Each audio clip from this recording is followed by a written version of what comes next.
Hello everyone and welcome to our live broadcast of our family programming. This evening, Ian will be fielding questions from loved ones who currently have friends or family under our care. The names and details of our participants will remain anonymous. Additionally, we encourage participation from our viewers on Facebook, LinkedIn, and YouTube. However, we will be fielding most of the questions this evening from the families. We hope you enjoy this educational Q&A live stream, and as always, please be compassionate to those involved. Thank you. All right, everybody, welcome to Recovery Unplugged Family Informational Session. First, I want to just thank everybody for taking some time out of their busy schedules to be here tonight and give support to your loved ones. I'm going to be going through a wide variety of topics tonight related to what goes on in this process, what to expect, what to do, what not to do. I am going to try to give you every piece of information that I have about this process in a matter of 2 hours. You will be able to ask questions throughout this process, and I want to highly encourage you to ask questions throughout this process. So the best way to ask a question, I do have everyone muted just so that we don't have too many people talking at once here. The best way to ask questions is to use the chat function for the Zoom. So just for anybody that might be confused, towards the bottom of your page, you'll see that there's an area where you can click chat, and feel free to send out some questions for us during this process. So the first thing I'll start out with is just I want to introduce myself to everybody. My name's Ian Jackson. I am the program director for Recovery Unplugged. I'm based in Nashville, Tennessee, at our Nashville location. I have worked at Recovery Unplugged for now 8 years. I started the journey at Recovery Unplugged working as a primary therapist at the Fort Lauderdale location, which was our very first location. And then throughout those 8 years, we have branched into Texas, Virginia, and Tennessee. So I want to welcome everybody here tonight that might be from Virginia, Texas, Tennessee, Florida, and also other states where you and your loved one might be from. And I really appreciate you being here tonight, ultimately. So I want to start out by I want to get a little bit of engagement going throughout this. I want you guys to be engaged in this as much as possible throughout this process. So feel free to utilize the chat right here in the beginning. I want you to just post in there, what is the biggest question that you have coming into this process? Now, it doesn't have to be a specific thing. It could be general. And I encourage you to keep your loved ones' names out of your questions. You can just ask a general question. Just an example could be, will this ever end? My loved one's been to treatment multiple times. Is this ever going to stop? Or it could be anything. What is the biggest question that you have about this process that we can answer tonight? I will be fielding every single question that comes into the chat. And, I am open to the challenge. Feel free to ask anything. I may not know every single answer, but we will be able to navigate that throughout this process. So let's go ahead and jump in and get started. So I want to start out first I want to talk a little bit about what Recovery Unplugged is, and as well as the different levels of care that we offer. Many of you have your loved ones in different levels of care throughout Recovery Unplugged, so I'm going to cover all of them because I want you to get an idea of what your loved one's actually getting, what the services are like, what they're doing day to day, what a standard day looks like. So we're going to start out with the detox level of care. We offer detox level of care in Texas, Tennessee, and Florida. Virginia is the only one that we don't offer the detox level of care. Virginia's got a little bit of different regulations with detox. It has to be a hospital. So in the detox level of care at Recovery Unplugged, your loved one's doing a lot of resting and a lot of recovering, physically speaking, and mentally, of course. But they're actually doing quite a bit. They're getting a lot of services every single day. First and foremost, nursing staff is meeting with your loved one about every 2 to 4 hours. In the first few days, every 2 hours, where they're getting vital signs, they're checking in with withdrawal symptoms, and they're making sure that your loved one is okay physically. They're making sure that the medications that we're giving them for the detox process are actually working, and that they're being effective in trying to lessen those withdrawal symptoms. The behavioral health tech staff is checking in on your loved one actually every 15 minutes during that process. Every 15 minutes, one of our staff members is making eye contact, maybe not direct because your loved one may be sleeping, obviously, throughout the night, but every 15 minutes, one of our behavioral health tech staff is laying eyes on your loved one to make sure that, first of all, that they're alive and breathing, and to see, and obviously to meet any needs that they may have throughout that process. They're going to be meeting with a medical provider every single day, whether that's a nurse practitioner or a psychiatrist, every single day to check in on the symptoms, see how the medications are working, see if we need to switch anything, making sure that that process is going smoothly. And they're also meeting with their therapist every single day. They're going to meet with one of the clinical team members every single day. So typically the detox process is about 5 to 7 days on average.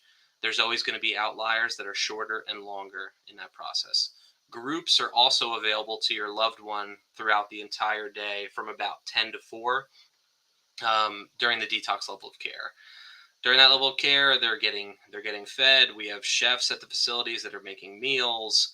We're checking in and making sure people are eating. We want to make sure that people are well nourished so that they can return back to a very stable level of physical functioning. So those therapy sessions that they're meeting with their therapist every single day, they're typically going to run on average about a half hour, just because people usually aren't feeling that well. But of course, with any average they give you, there's going to be some that are longer and some that are shorter. So not every person's ready to dive that deep yet, but what we're doing is checking in with them on motivation levels and making sure that we can get a gauge on, where they're at, and as far as why they want to get sober. And we're starting to open that conversation up. The next level of care is the residential level of care. The residential level of care, this level of care is a little bit more engaging clinically. They're still meeting with nursing staff every day for medications. The behavioral health tech staff is still checking on them every 15 minutes throughout that level of care. And then they're meeting with their therapist, not every day, but 2 to 3 times a week during this level of care. These sessions are hour-long sessions where they're diving in a little bit deeper on some of the underlying issues and starting to identify what's been happening, why are we here, what's caused us to get to this point, and also how are we going to get out of this point. Let's start to talk about a plan of what's going to happen after. Discussing aftercare is something that I've done so many times, even in the first session, because I want to get an idea of, okay, you made it in the door, you made the decision to come to treatment. What are you willing to do after this?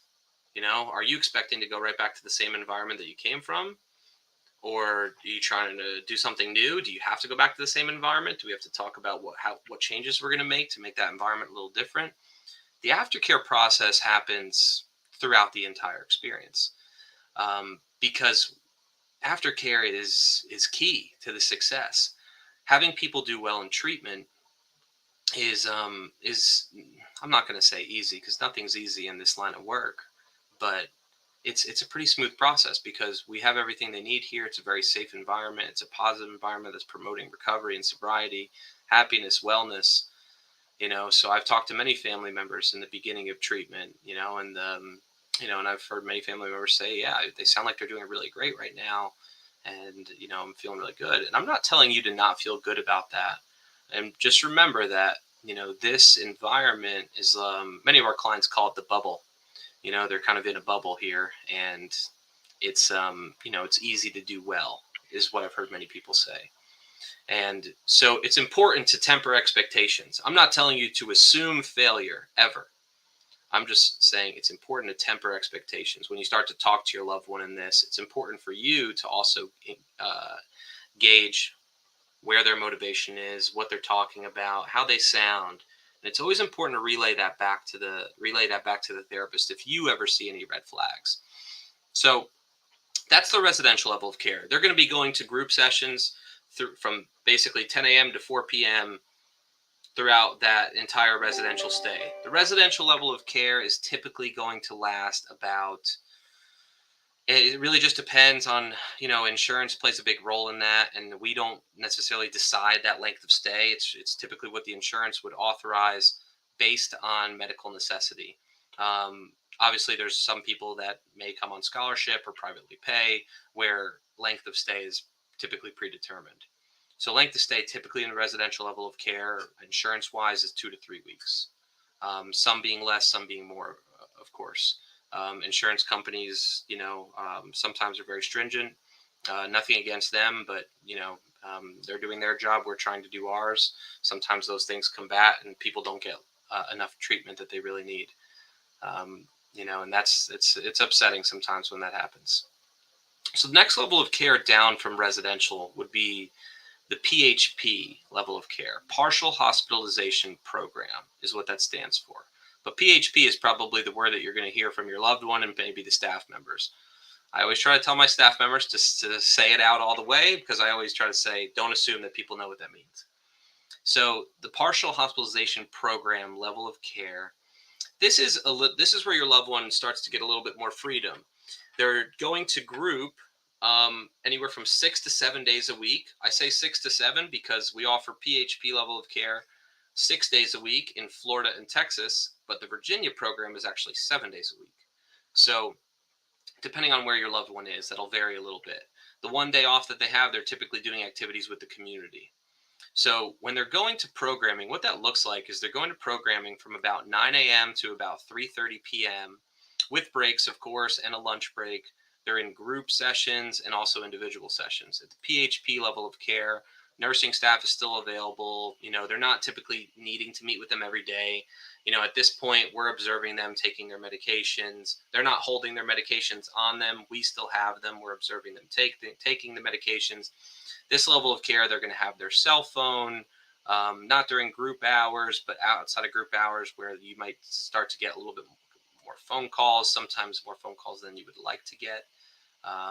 And it's always important when that happens to try to relay that to staff as well. I've had family members call me many times to come and say, hey, my loved one's calling me, whatever, 5 times a day, or they're calling me, too often. I need a little bit, can you try to say something to them to have it slow down a little bit?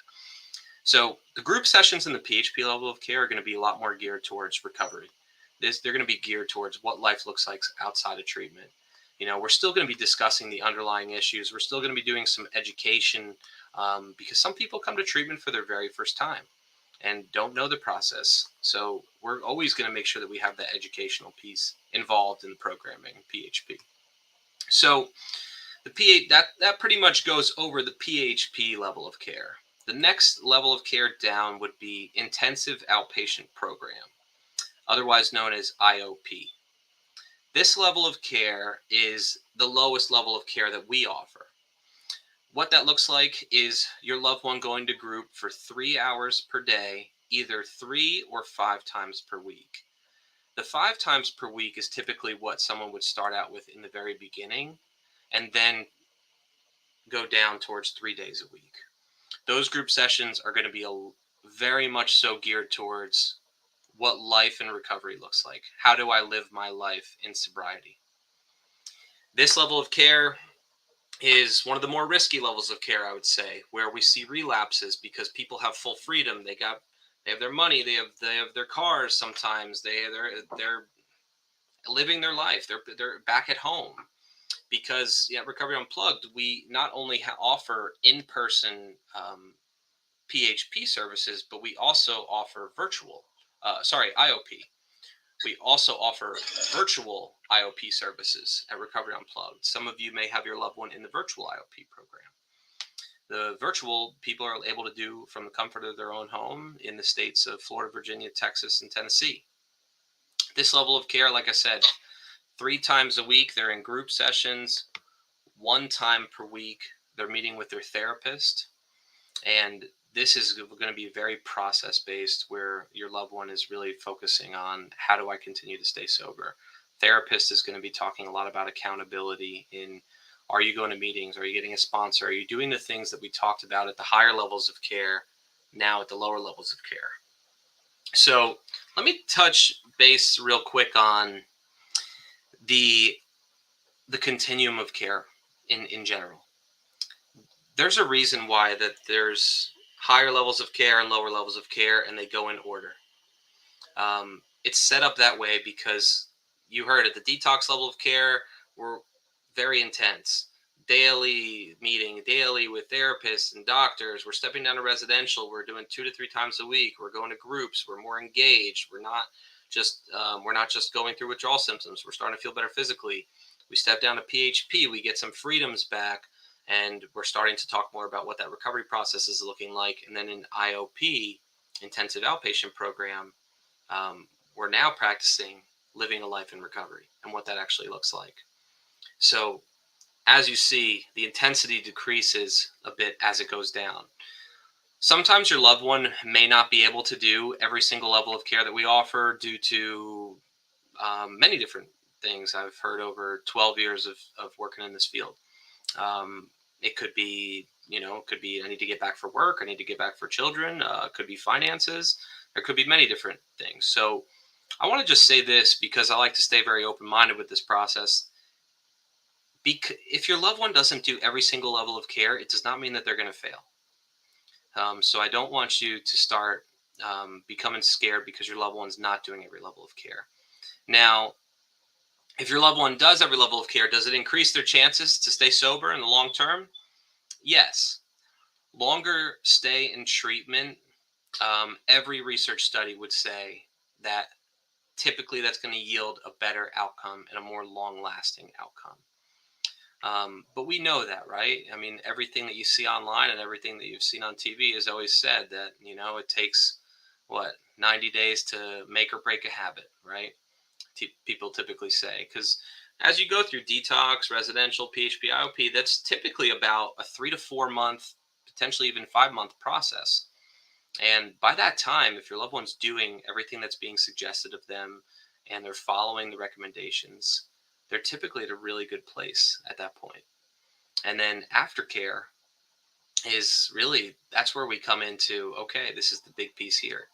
Now that we're completing treatment, what is life going to look like now? Because I wish that, I could say that this is as easy as just stitching up a wound or a cut.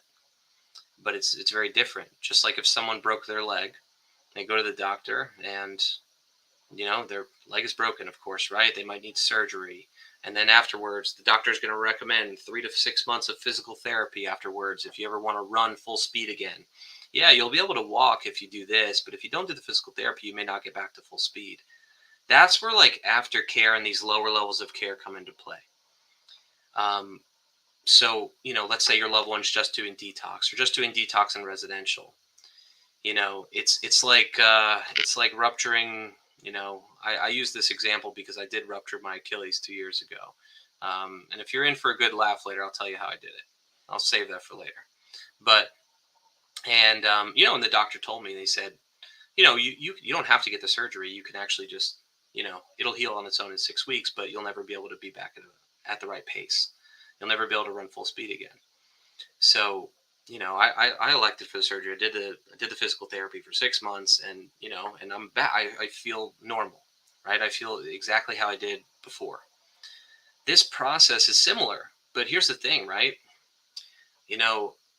With a broken leg, it's easy, right? We look at the X-ray and we see it. We know exactly where it's broken. You broke this part of the bone, and and this is exactly how it's going to heal. We have tons of research about this. And then when you talk about addiction and mental health, it's a lot different. We can't take that X-ray or that scan and look at, okay, all right, here's how severe your addiction is. We can't quantify it. We can't put a number on it and say, okay, you're going to need 4 weeks in treatment. Okay, you need 8 weeks. There's no cookie cutter way to do this, right? We have to look at every individual and look at all of the factors, right? We have to look at level of motivation. We have to look at the risk factors. We have to look at, are they going back to a safe environment? Are they going back to, is there a toxic relationship? And, out of everybody logged in tonight, I imagine, I would guess that your loved one has been involved in some type of toxic relationship, because they typically go hand in hand with addiction, especially if both partners are using. So there's so many factors that come into play. That's where aftercare is so important, because that's where the accountability comes into place. So we'll be getting pretty heavily into those topics throughout. And whenever if I ever say something that you have some type of question about, type it in the chat. So one more quick thing on Recovery Unplugged here, right? Let me talk about the music piece real quick, because it is a big piece of what we do. You know, we have the guitar in our logo, right? You see the logo, and you know, sometimes people are like, you know, it seems kind of gimmicky. I don't really know what you guys are doing over there. So let me just let me put that to rest real quick. So Recovery Unplugged was built on an idea that music can help start a conversation, that music speaks when words don't. We use music as a catalyst to engage people into evidence-based practices. What music can do for a person is it can serve as an anchor to an experience, right? The best example I could give you to music serving as an anchor to an experience is a wedding song. You know, if you're married or you've been married, I'd say it's decently likely that you remember your wedding song because it's tied to a significant experience in your life. This is, you know, I've seen it, you know, when I first came to Recovery Unplugged and they explained this model to me. I came from traditional treatment. Not that I mean, I love music in my life. I grew up listening to music, you know, and I didn't really get it until I saw it work, firsthand.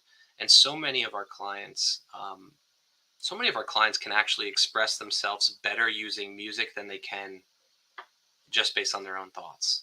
I know I've had, I was working, actually, honestly, just this week, I was working with a client and, you know, and this person was talking about certain songs that they listen to when they're feeling, you know, really at their lowest. And I said, do you mind sharing those with me? And, you know, and then you know, we kind of talked about it a bit of like, which lyrics specifically do you relate with the most? And it actually got this person to open up so much more than they already had been. Because many of the clients that we work with struggle being able to identify their emotions. And you may have experienced that as a family member or a loved one. You may have asked your loved one, why? You know, why are you doing this? What's happening? Please just tell me what's wrong. You know, why do you keep doing this? And I'd be willing to bet that you've got the answer where they can't explain it, or all they know is that they're in pain, and that's all that they can express. So music helps us to be able to engage people. It's not all we do, but it's a big piece of what we do. There's tons of traditional talk therapy. We come from an experiential standpoint with our group practices, which means that it's experience-based learning. We have the clients up, moving around, doing things. We do a lot of role play. People love that. At first they don't like it so much, but when they have the experience, and then you tie the song to it, 6 months down the road when they hear that, boom, they recall the experience. It's unrealistic for somebody to go to treatment for 30 days and remember everything that happened. It's very unlikely that's going to happen. So many of the memories that we create just as human beings, our brain is built to remember really positive, really negative. Those are the memories that are at the forefront of our brain, typically at all times. If I were to sit here and just be like, let me think about my life. The really great things in my life that I've experienced and the really bad things I've experienced will come to me first. Everything else in between I can recall if I really think about it. We're trying to create an experience. That's our ultimate goal at Recovery Unplugged, is we're trying to create a massive experience for people that they can then, that it serves as a catalyst for them to catapult into their own life. Addiction and mental illness is very difficult to recover from. You know, addiction in general, you know, most of the research today says that takes people about 7 times to really get sobriety and really get a handle on it. Now, don't let that number scare you, because that's an average, right? You'll hear me say that a million times tonight. That's just an average. There's always going to be more. There's always going to be less. I've seen many people get sober on their first time. I've worked with people that get sober on their 45th time or 50th time, 25. Doesn't matter. Numbers, we can't ever base what we do on numbers. It does not serve as a it doesn't serve as an active, quantifier for us. So we have to meet the individual where they're at. Sometimes where they're at is not a good place. Sometimes where they're at is an unmotivated place and resistant because sometimes their loved ones talk them into going to treatment.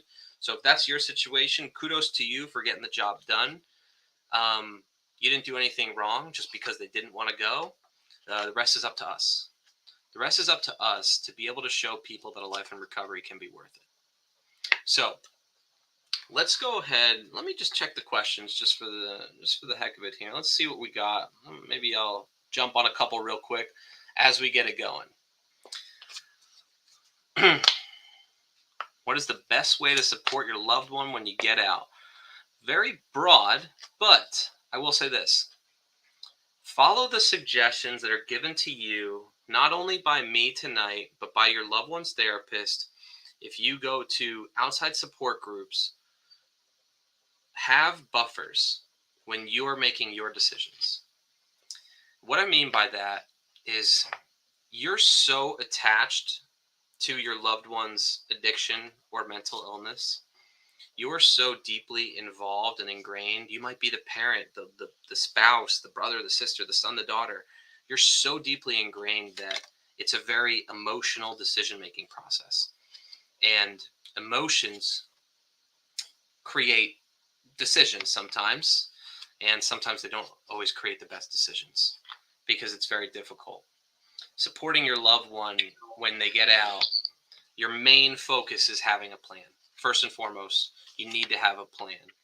That plan has to include some boundaries. It has to include some guidelines when they get out. Don't let your loved one get out of treatment and call all the shots. Not that they're not capable of calling a shot, but they're not necessarily in a position to be calling all the shots. So if your loved one's still in treatment right now, and let's say they're getting close to discharge, and they start calling you and, well, all right, well, listen, I'm going to need you to send me my car. I need this. I'm going to need you to do this for me. I need this and this. And you start to realize that they're calling all the shots. Now, some of those shots might be correct. Some of the things that they're asking you to do might be valid, and they actually need that. But have a buffer. Your clients, your loved one's therapist should be involved in the discussion here. You know, we're talking about inpatient addiction treatment.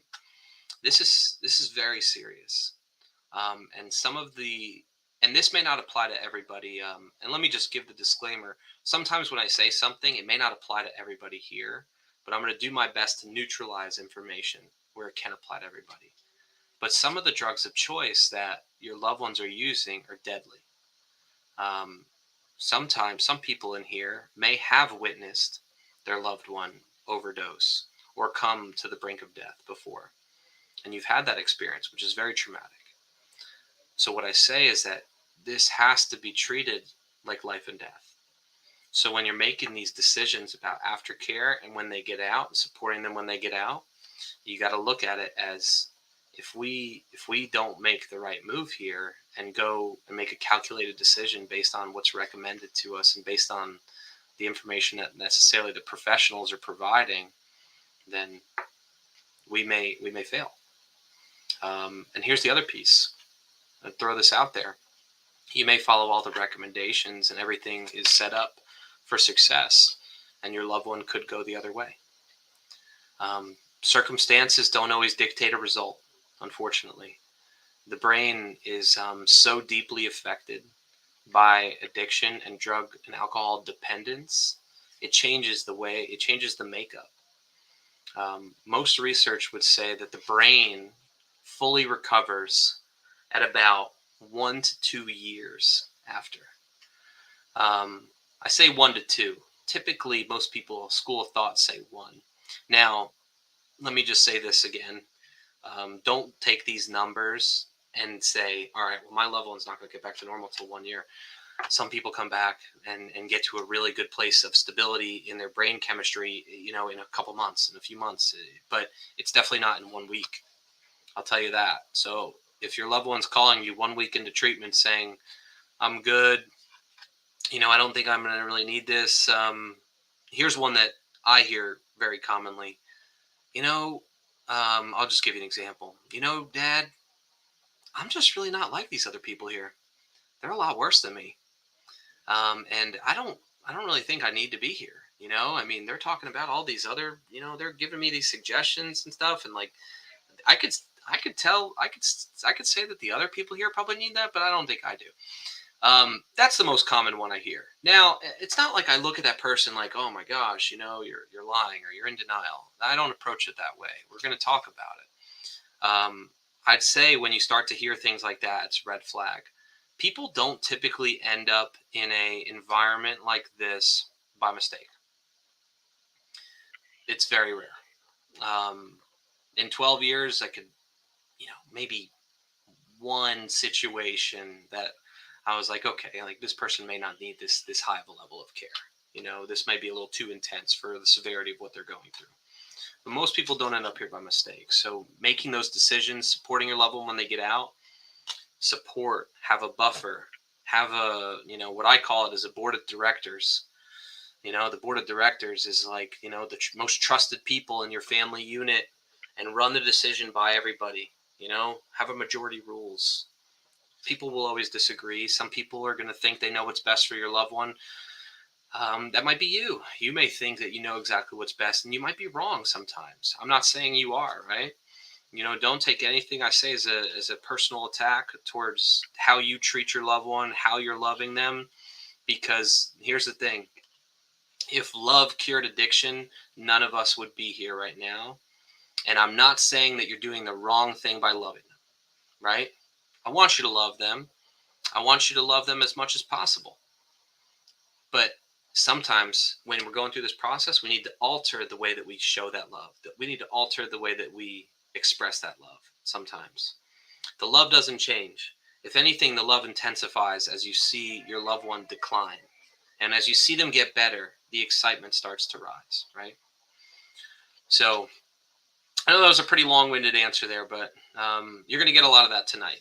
So I apologize for that, but also I guess I'll give it your welcome too. Hopefully this information is helpful.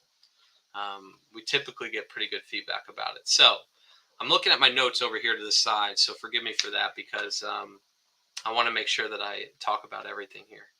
So, and I'll definitely be addressing more questions as they come in. I just want to throw it out there again. Please ask as many questions as possible, and I will be getting all of them to the best of my ability. Can't guarantee anything, of course, in life, right? So let's talk about boundaries. So boundaries. This is a beautiful thing for the recovery process. The reason that why boundaries are beautiful for the recovery process, because they help a recovery process grow and prosper. The reason that boundaries help recovery grow and prosper is because it provides that barrier for someone to stay on path, right? I'll paint this picture for you real quick. In life, we have our intentions and we have our actions, right? My intentions typically, and I give this same speech, I'll call it, to your loved ones, where intentions are typically always pretty good, to be honest. I never intend to hurt my family. I never intend to wrong anybody. I never intend to do any of those things. But then my actions, due to my addiction, could lead me in those directions, could lead me outside, right? And, there's a man that I used to work with that was sober for 37 years, and he still is today. And he said, the best recovery I've ever seen is when someone's intentions and their actions are completely parallel. That what they intend to do in their life and what they want, they're actually doing.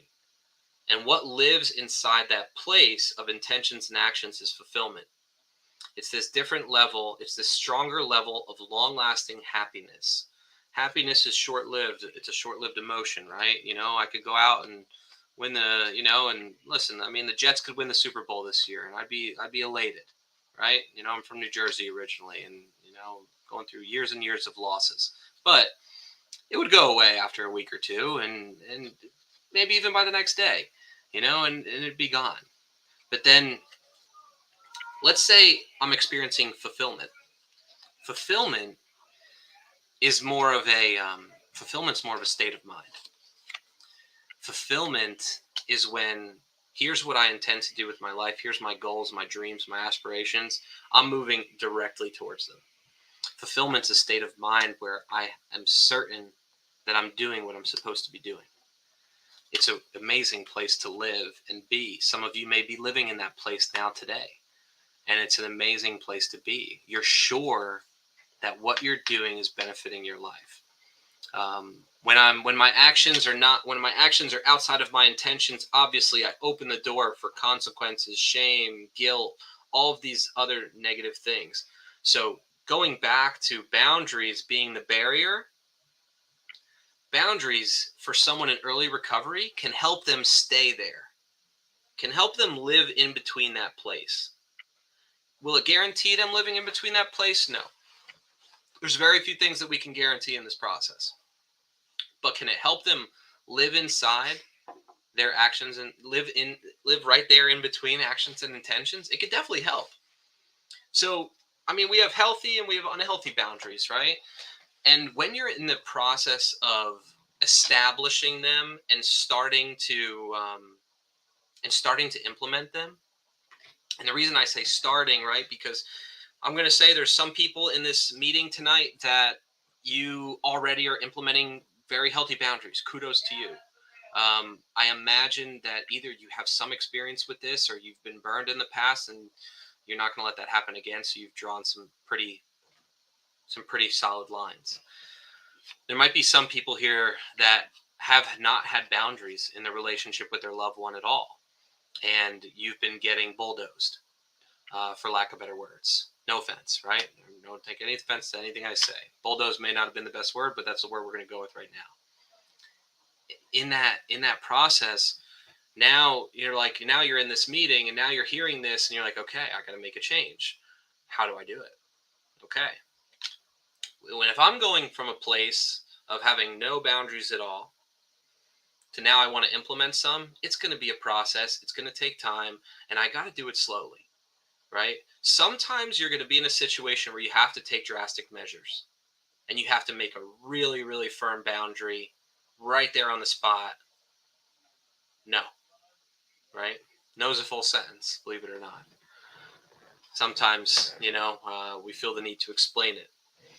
But when it comes down to it, when someone's asking us for something or they're asking us for help and we know that we can't do it, we're allowed to say no.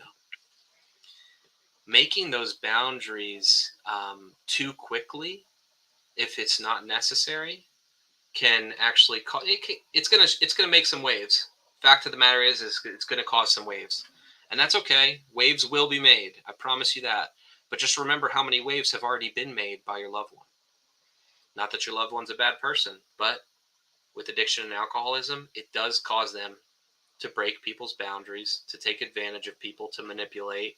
Now, we'll go back to the disclaimer. Maybe that does not apply to everybody in this room, but I'd be willing to bet many people in this room have had that experience. So this making the boundaries, they need to be specific. Sometimes they're going to be physical boundaries of you can't live in my house anymore and I need you to go to sober living. Sometimes it might be an emotional boundary of, letting them know, listen, I can't, right now while you're in this process right now, I need to do some work on me. I know you're working on you. I want you to be focused on you. I need to put some focus on me because I got a lot of healing to do as well. So I'd prefer if we only talk like once a week right now. Sure, might cause a wave, but that's okay. That's okay. Because here's the thing. Right now, you may feel trapped in the situation that you're in with your loved one. In order to break out of that, you have to make a wave. You have to shake it up a little bit. You got to break a barrier.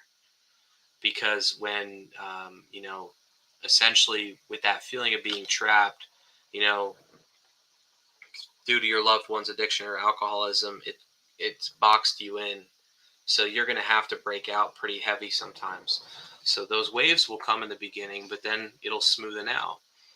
Patterns of your behavior are easily visible to your loved one. They know they know what buttons to push to get you to a certain point. They know how to make you say yes. They know when you're going to say no. And I say again, their goal, their intention is not to manipulate you and hurt you and all of these things. It typically isn't, right?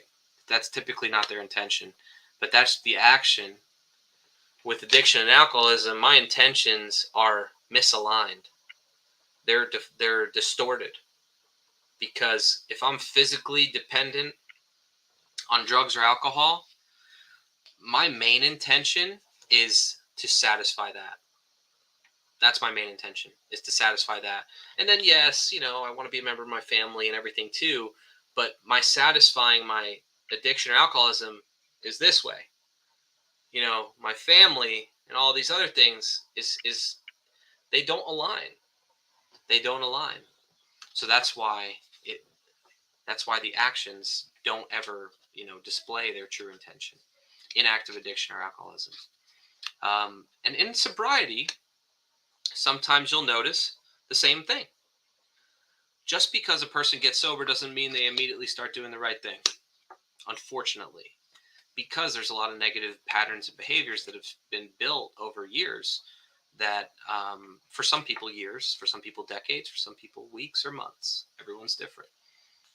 But those patterns are difficult to break for your loved ones. So sometimes when they get sober, they still might be calling you 7 times a day, trying to get you to fix everything for them and get you to do this, or I need more money, or I need this, or I need that. I need you to do this for me, or I need to talk to you, whatever it may be. I say this is you will always be a massive support for your loved one, but the boundary that needs to get created is letting your loved one know, I'm here for you. I'm your husband, or I'm your wife. I'm your son. I'm your daughter. I'm your mother. I'm your father. But I'm not your sponsor. I'm not your therapist. And having a clear boundary there. There's nothing wrong with them sharing emotions with you. But here's the pitfall you could fall into. If you're the only person that they're sharing them with, that's a large burden for you to carry. Now, not only are you carrying the responsibility of your own life, your job, your responsibilities, maybe your other children, your husband, your wife, whatever it may be.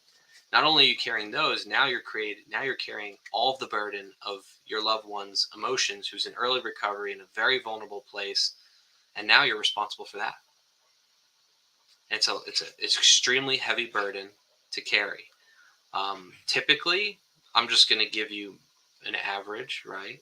That's not going to go well, most likely. The likely scenario is that won't go well if you are the only confidant for your loved one. I'm not saying it's bad that you're a confidant. You just can't be the only one. They need to have more and more and more and more people and build a network of individuals that they can rely on for their recovery and for their life. And then you can go back to just being their mother, their wife, their daughter, their son, their brother, their sister, their uncle. You can go back to that, and you don't have to police them anymore. So that's a boundary that might need to take place.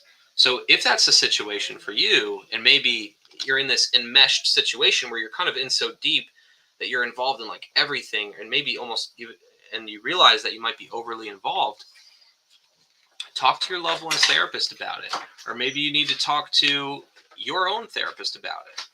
It depends on the situation, but you need to get some guidance and support on what exactly is happening, how you can realign it to be a little bit to present differently, so that you can make sure that you're getting the support that you need to be able to get through this process. What's one of the most important things and themes of tonight? I want you to be able to put yourself first. You have to be able to put yourself first so that you can accurately help your loved one. Just like when they say on the airplanes, put your oxygen mask on before you help somebody else. You need to make sure that you're taking care of you, most importantly. And I don't, like I said, love unfortunately cannot cure addiction. You can help your loved one by providing resources, of course, and providing emotional support. and help them realign with the family, but it typically takes a lot more than that.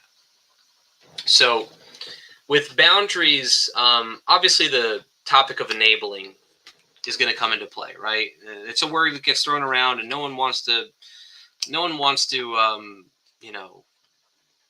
wants to look in the mirror and say, oh my God, I'm enabling this issue.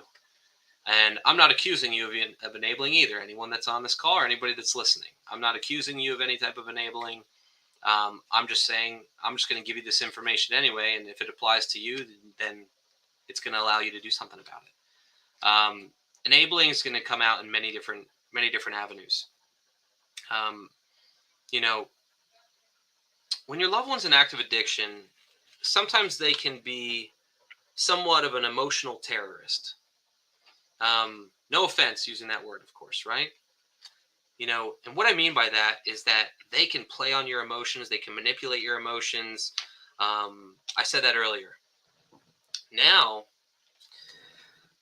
you then have decisions to make when that's happening, right? For those of you that have been there, you'll relate to this. Your loved one really wants something. You really want to say no. You really want to draw a boundary. You want the situation to go differently. But then ask yourself right now, how many times have you said yes just to get it to stop? That's a difficult situation to be in if you are being manipulated for your loved one to be able to get something or get you to agree to something, whatever it may be. And like I say in the beginning, this may not apply to every person's situation here. But when that's happening, that comes into a piece of like emotional enabling, where your loved one's playing on your heartstrings to get you to do something, and you're tiptoeing around potentially. You're potentially tiptoeing around so that you don't upset your loved one. Because if I upset him or her, then it's going to get worse. And if they're upset, then they're going to want to use, and I don't want to be the reason why they're using. May not apply to everybody in the room, but maybe you've been there. In those situations, the boundary that comes into play is being able to have that firm boundary to say no, or to let them know where you stand on a specific idea or topic so that they don't try to manipulate the situation. Because I will tell you this, your loved one's going to go based on the facts. If this has been going on for a really long time, they're typically not going to go outside the realm too far. If I'm just going to give you a very small example, tiny, this may not apply to everybody here. If your loved one wants $50 or whatever it may be, let's say that's the situation, and they always get 50 at it. And you always pretty much, most of the time it's a little bit of a battle, but you say yes. They know they can do that. They're typically not going to ask for 200 because they know they're only going to be able to get 50. Now that's money. Now, when it comes to emotions or place of living, or they want to be at your house, or they want to use your car, or they, or whatever, they're drinking and driving, or they're doing this, they're doing that. They know your threshold. They know your boundary or lack thereof. When you display your boundary, they might push the first couple times, but when they realize that it's there and they're not going to break through it, they'll stop trying eventually. That could take a week. That could take 2 weeks. It might take a day. But pretty quickly, they're going to realize that they're not going to break through that. Then they're going to look for a different avenue. If me as a active addict or alcoholic, if I have many different avenues to get exactly what I want, I'm gonna run it dry. I'm gonna use all of those. I'm gonna use all of those until I run out. I'm gonna go through every avenue until I have no more left. So every avenue that you have the capability of shutting down allows your loved one a better chance at success. While they're in treatment, sometimes they still might push your boundaries. I'll tell you this, while they're in treatment is the safest place for you to lay down a pretty firm boundary, because they're around a lot of people that can provide them support. I've been in many situations where I had, I'm just going to give you an exact situation where I was working with a young man. He was about 23 years old or so. used opiates, and he was from New Jersey, and his mother wanted him to stay in Florida for sober living, because sober living is just a much safer environment than going back to the scene of the crime. And he didn't want to do that. Obviously, he wanted to go back home because that was what he knew. That's what's comfortable for him. That's why he wants. Addicts and alcoholics love consistency, believe it or not. Even though their life can be pretty chaotic at times, they like things to be the same. They like to know the outcome. They don't typically like the unknown, doing something new or foreign to them. So he's battling. He's calling. I'm working on him, trying to get him to agree to do this thing. And then he's working on his mom in the evenings on the phone, trying to get her to agree to get what he wants. And she was telling me about it, and I talked to her, and we did a little coaching on it. And I said, "Are you okay? Do you feel comfortable? And would you be willing to lay down a very firm boundary?" And she, got to a place where she said, "Yeah, I'm willing to do it. I'm going to do it. I'm going to tell him no. I'm going to tell him absolutely not. And then we'll be there." And they did. She did it. They had a little bit of an argument. He got very upset. He got pretty angry. How long was he angry for? No more than a day, honestly. He got over it. He got through it. He realized that he couldn't punch through that wall, and he then agreed to what was best. That was years ago. That was probably about three years ago, maybe.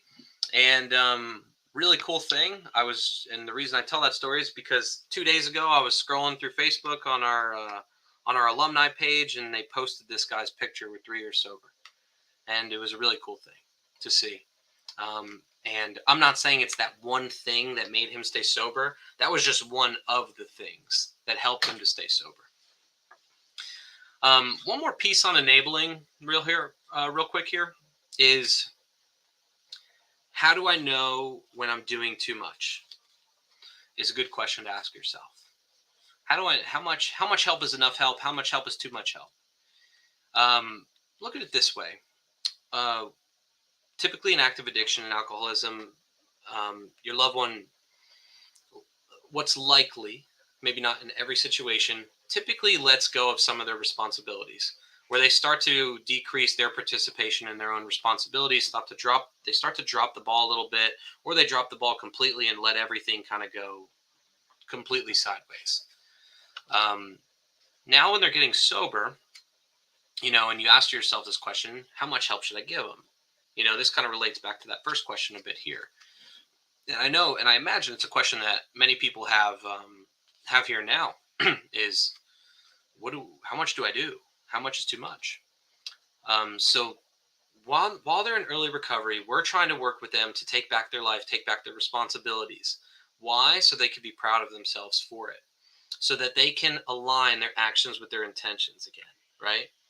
So an example of doing too much would be, let's say there's some things that, that your loved one may have messed up, or, it could be anything from little legal items to paying a bill to credit cards. It could be all these different things.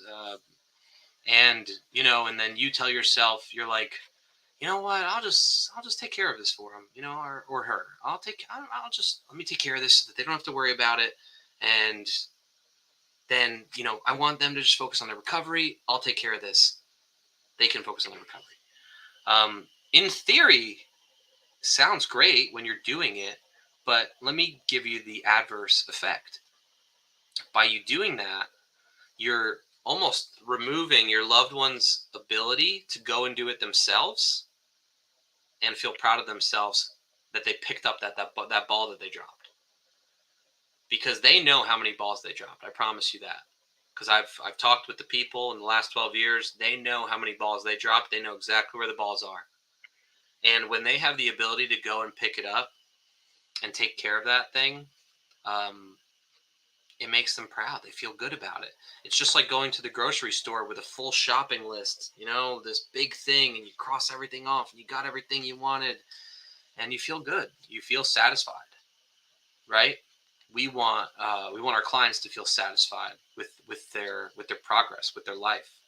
So that would be an example of doing too much. Is if you're now, some of those things, it may not be feasible for your loved one to handle. So you're not doing the wrong thing by helping them with it. Okay. And it's a tough place sometimes, because I know that many of you have probably been plagued financially by your loved one's addiction or alcoholism, in many shapes and forms that you couldn't even keep count of at this point. That may apply to some people in this call. And then they get sober, and now it's like, now they're calling you and they're like, hey, like, I need a little bit extra money for food, or hey, like, can you give me some money for cigarettes, or hey, I'm gonna go to sober living and I need a down deposit, and I need I need a couple weeks of rent just to get me going. And it's, then sometimes that triggers in you. It's like, oh my gosh, their recovery is just as expensive as their addiction. In the beginning, sometimes it can be that way, right? I understand that, right? Because, sober living, if they're doing sober living costs money, or, their car was impounded and you got to go get that, or they need to get their license back, or they need to do this, or I got to pay back this loan, or whatever it may be, right? And that may not be the case for everybody, right? But a little bit of help in the beginning with the necessities is okay. With the necessities, right? And really, that's up to you, what those necessities are. Not solely up to you. You should always run it by. It's never a bad idea to run a decision by your loved one's therapist, at any time. It's never a bad idea to do that, and there's no dumb questions. There's no such thing as a dumb question. We're always going to tell you what we think would be best for you and your loved one. This may not apply to everybody. Let's say your loved one is in sober living, or going to sober living, and they're hitting you up for money or whatever it may be, and you get a little weary about it or nervous. Call the therapist. Run it by them. Call one of the staff members of the facility. Run it by them.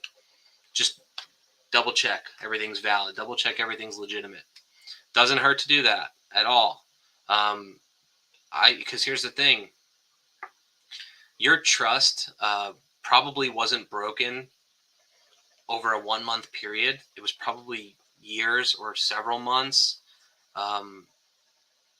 It's unlikely that your trust is fully rebuilt after a month or two either.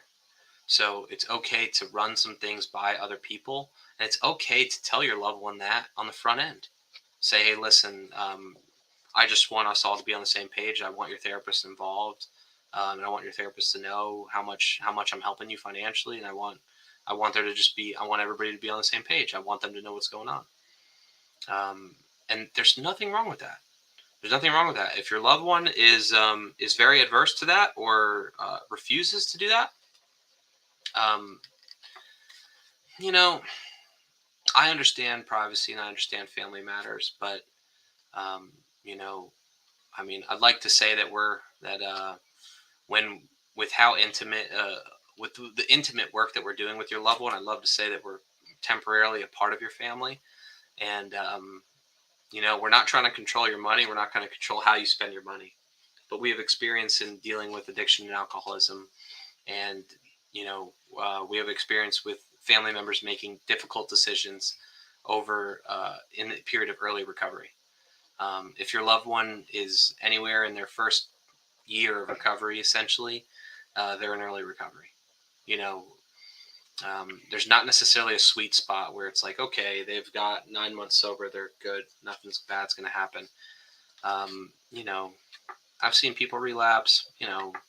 Most frequent time for relapse is, I'd probably say, between the 3 to 6 month area is probably your most frequent time for relapse. And then, I've seen people relapse that have years of recovery too, but typically something significant happens. People deciding if they're serious or committed is typically going to happen within that first 3 to 6 months. That's where people are going to really make a decision on if they're committed to recovery or not. All right. You've heard me babble on enough. We're definitely not done, but Let me go after a couple questions here. I'm going to pull another question from the Zoom here.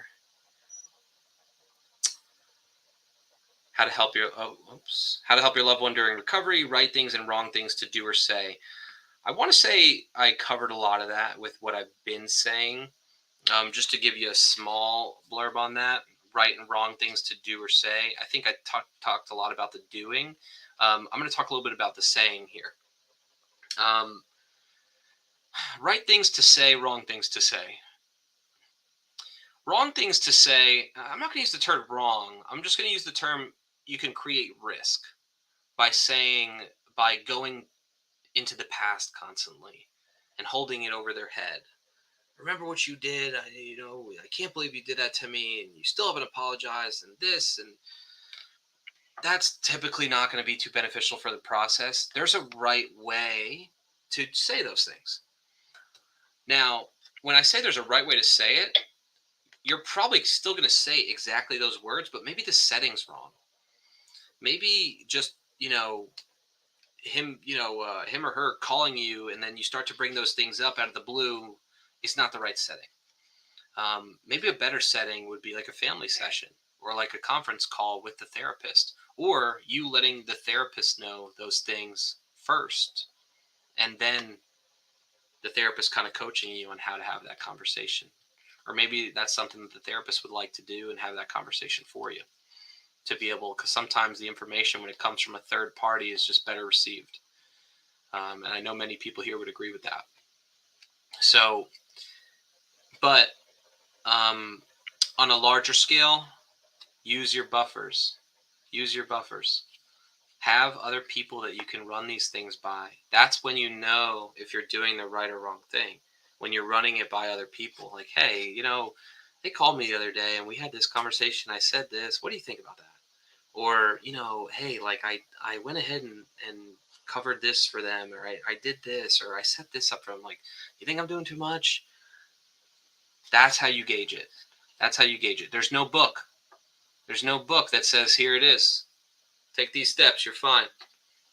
Do this, and this, and you'll be the, a perfect supporting loved one of someone going through addiction or alcoholism.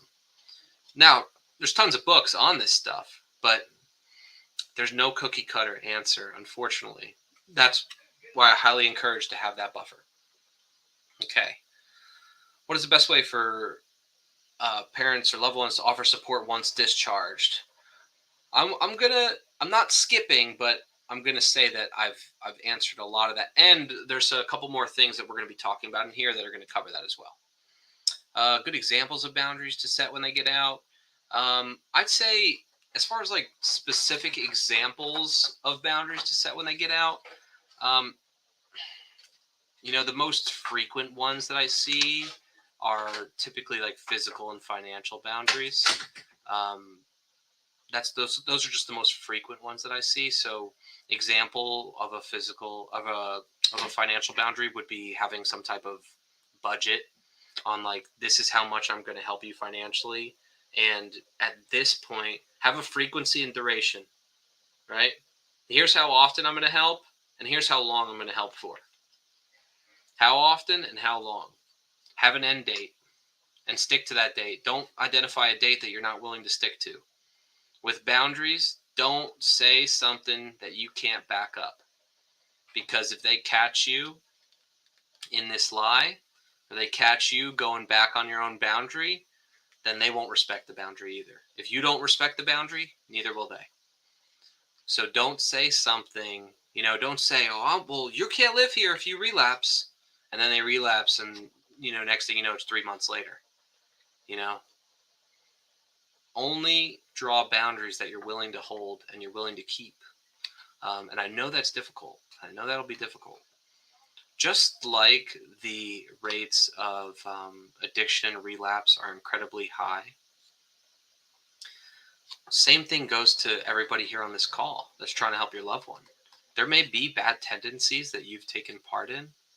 And I want to say that this 2-hour call won't cure that.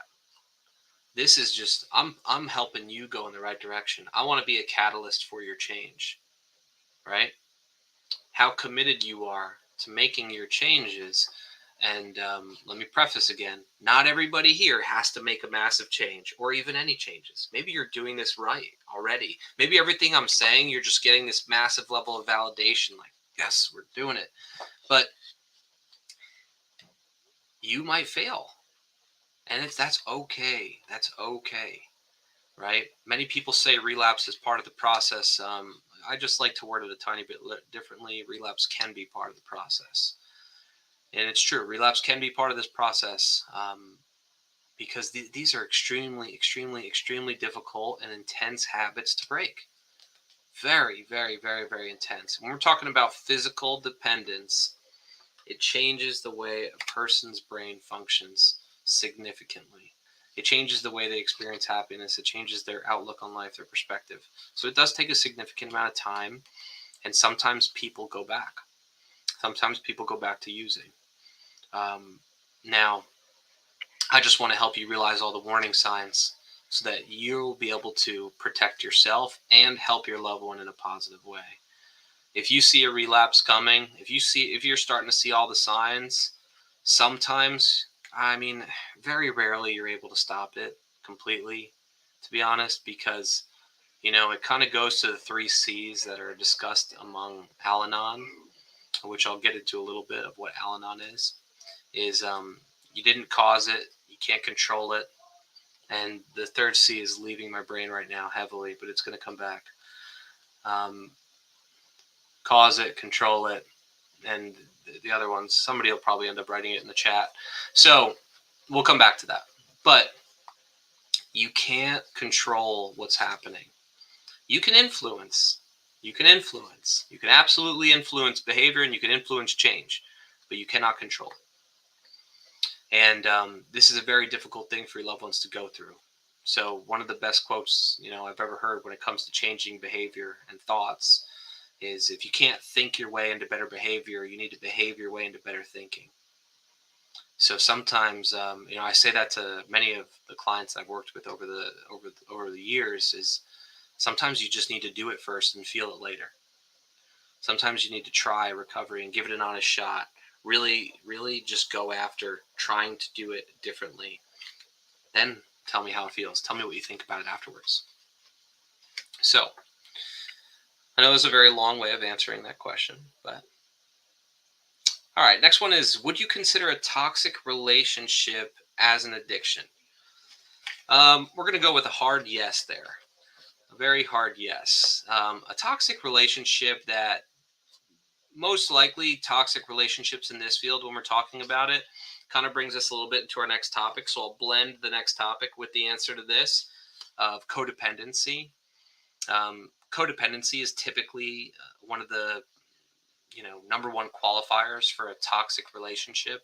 And most people that struggle with addiction and alcoholism experience codependency, typically because their brain is already reset to the point of being dependent on an external thing to provide me satisfaction, right? Being the drug of choice is providing me satisfaction, this external thing. So when I get into a relationship, or I fall in love, or I'm infatuated by somebody, I'm going to be pretty dependent on that person, especially if they satisfy me, right? Especially if they make me feel good, or they validate me, or they fill that little void that if they fill the same void my drug of choice fills, watch out. I'm attached. I'm attached because it's giving me exactly what I want. I would say, would I classify it as an addiction? We don't need to classify it or name it. It's definitely unhealthy, though. When it comes to codependent relationships, toxic relationships, and not every person that struggles with drugs or alcohol is in a toxic relationship either. But many are sometimes. And for any of you here that you are the spouse or girlfriend or boyfriend of your loved one, no offense, right? I'm not saying your relationship is unhealthy, because, if anything, I'm going to give you some kudos for the fact that you're here, because you're working on yourself. So this is good. So codependency is me believing that this external, whatever this external thing is, will make me happy, will satisfy me, will be the thing that I need, and I'm not okay when it's not around, and I'm just fine when I'm getting what I need. Now with codependent relationships, here's the other piece too. You potentially experience codependency with your loved one. Your loved one may be your drug of choice, and you may be consumed with what's going on in your loved one's life, how they're feeling, what they're going through. You may call it, actually, when I say this, I mean, it could be natural motherly or fatherly or husband or wife instinct that, if your loved one's in pain, you're in pain. I'm not telling you that's unhealthy, but if it starts to consume your life and you start to give up on your hobbies, you start to decline in taking care of your responsibilities, your actions and your intentions start to not align because you're so consumed with what's going on with your loved one. Now we're in codependency. Now, luckily for you, codependency is not permanent, and it's not going to kill you. You can get out. You can work on this. You can do something about it. And it's a process. You're not, just because I told you this and maybe this light bulb went off, you're not going to all of a sudden just be done with codependency and you're never going to experience it again. You got to work at it. You got to work at it because there's triggers to it. Sometimes, maybe every time your loved one calls you on the phone, it's triggered right there. And, you start to feel really tight inside. It's like, oh my God, what kind of phone call am I going to get this time? So it's going to take time. Now, it's important that, look at it this way. I always tell people this. A healthy relationship is two individuals that they're great together, but they're also great alone. So most of the time in a codependent relationship, and this is friendships, this is family relationships and romantic relationships, being good together is not that difficult, right? I mean, I make you happy, you make me happy, we give each other what we need, it's great. But can I stand alone? Can I be okay without you, right? A really healthy romantic relationship is two independent people that can stand alone just as well as they stand together. So we want to work towards that place of independence. So if you're trying to work on your own codependency, the goal is to start to take your life back. If you're experiencing codependency on your loved one who's struggling with addiction or alcoholism, you need to start working on you and getting your life back. And I'll be honest with you, when your loved one starts to see you get better and you become healthier, they're going to love that. That's going to really make them happy. Because I promise you, remember, like I said, they know how many balls they dropped and they know exactly where they are. If they've hurt you, they're aware of that. Typically. I'll say typically because sometimes people can be so deep into their addiction that they actually are still in such a deep phase of denial they don't understand how they've hurt you. But many of your loved ones may know exactly how they hurt you. And when they see you start to heal, it's a beautiful experience for them. So you're actually helping them by healing yourself. So try to look at it that way. That's just a perspective I want to offer you. There's so much more information on codependency. I could probably talk about that for 2 hours by itself. I'm gonna say a great book here, and I'm gonna write this here in the chat as well. It is called, sorry for the screen shaking, Codependent No More by Melody Beattie. Beautiful book on codependency and how to work through it. I highly suggest it. And honestly, another great method. There's so many resources in this day and age, 2022, beautiful thing. Hop on the internet, hop on YouTube even, and say, how do I work on my codependency? How to know if I'm codependent, and look into it a little bit so that you can do some of that work for yourself. It's a beautiful process. The beautiful thing about people that experience codependency and people who are codependent is they are fantastic partners and lovers because they know how to love very deeply. And when they heal and when they become more independent, they're some of the greatest partners, family members, friends that you'll ever have. So, Don't look at your codependency as a crutch, because when you work on it, it's a really beautiful thing. You feel you have a very high level of empathy, and sometimes that is good, and sometimes it isn't for us, right? Sometimes when we feel too much what other people feel, it's actually then counterproductive and it's hurting us. So being an empath is not always a great thing, right? I'm an empath myself, being a therapist, and just who I am as an individual and as a human being.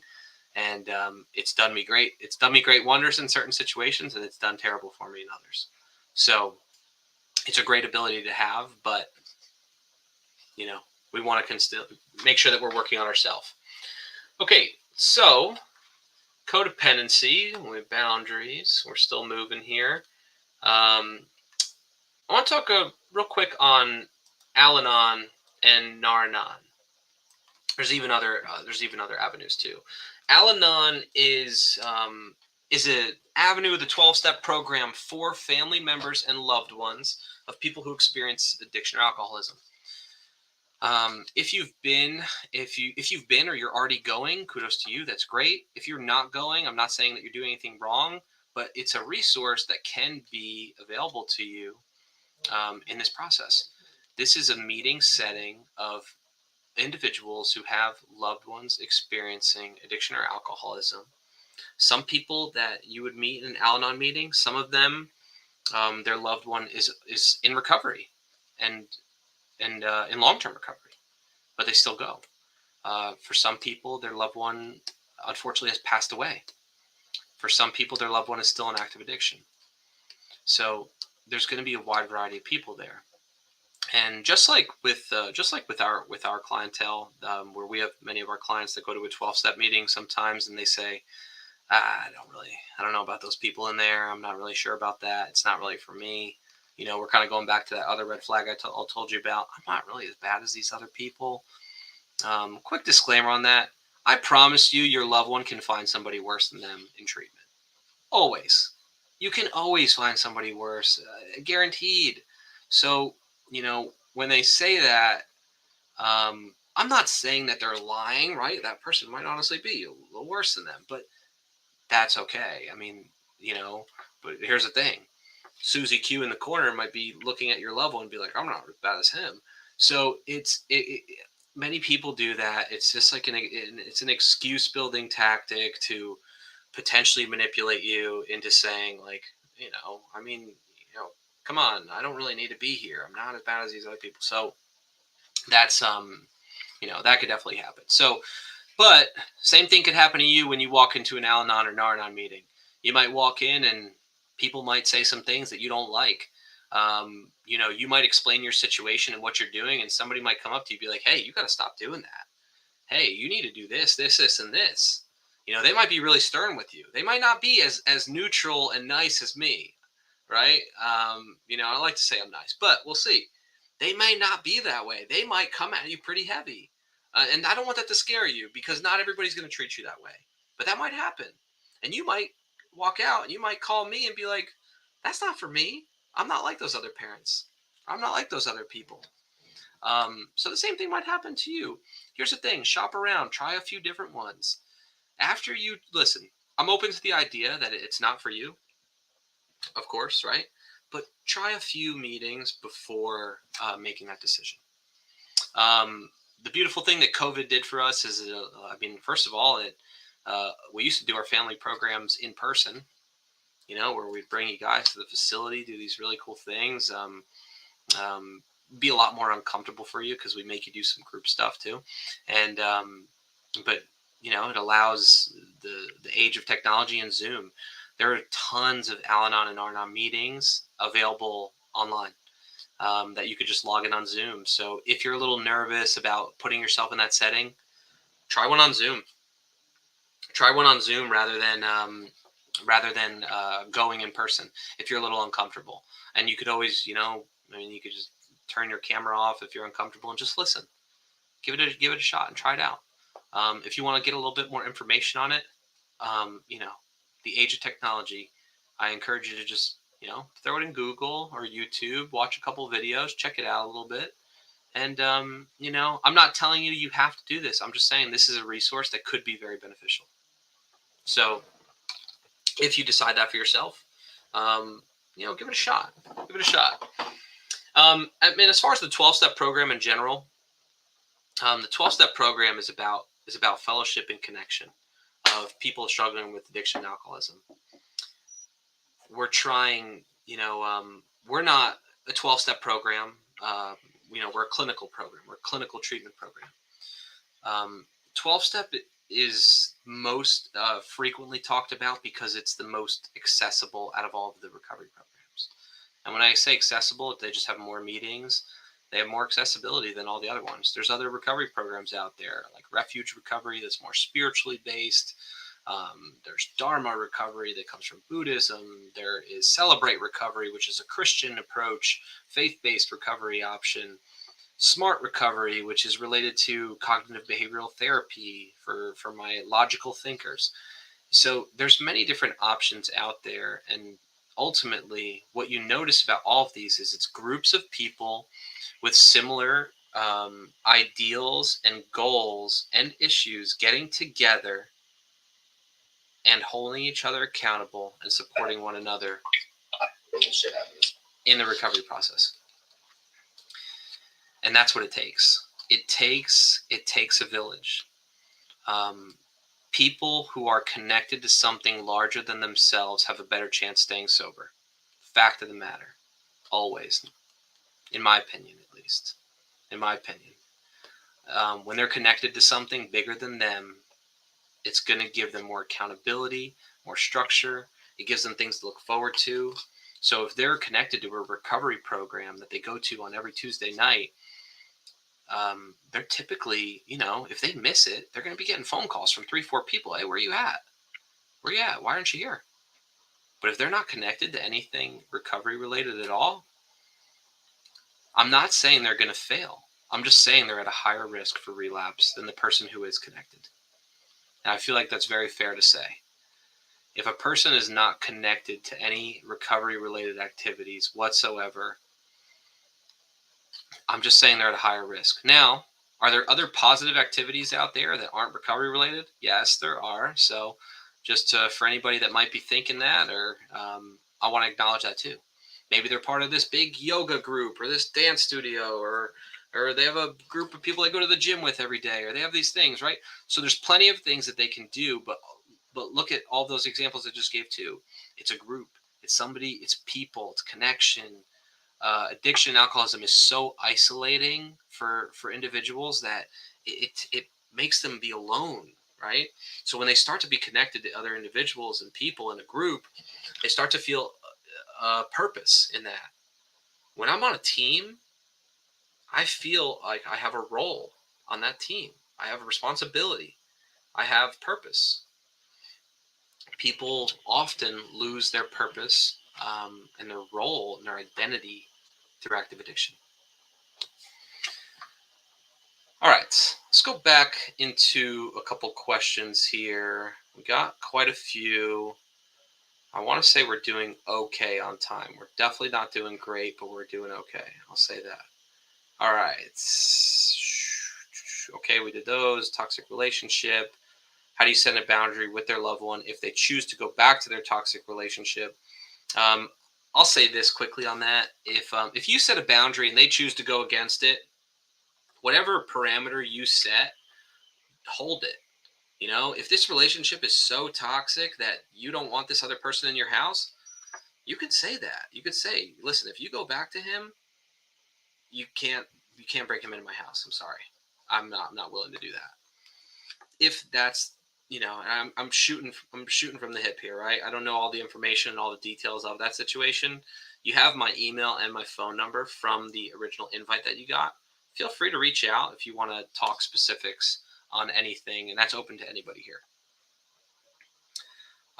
Okay, some of my son's experiences while in PHP have been pretty negative. Failing a drug test for everything, then being tested a few hours later, and then passing.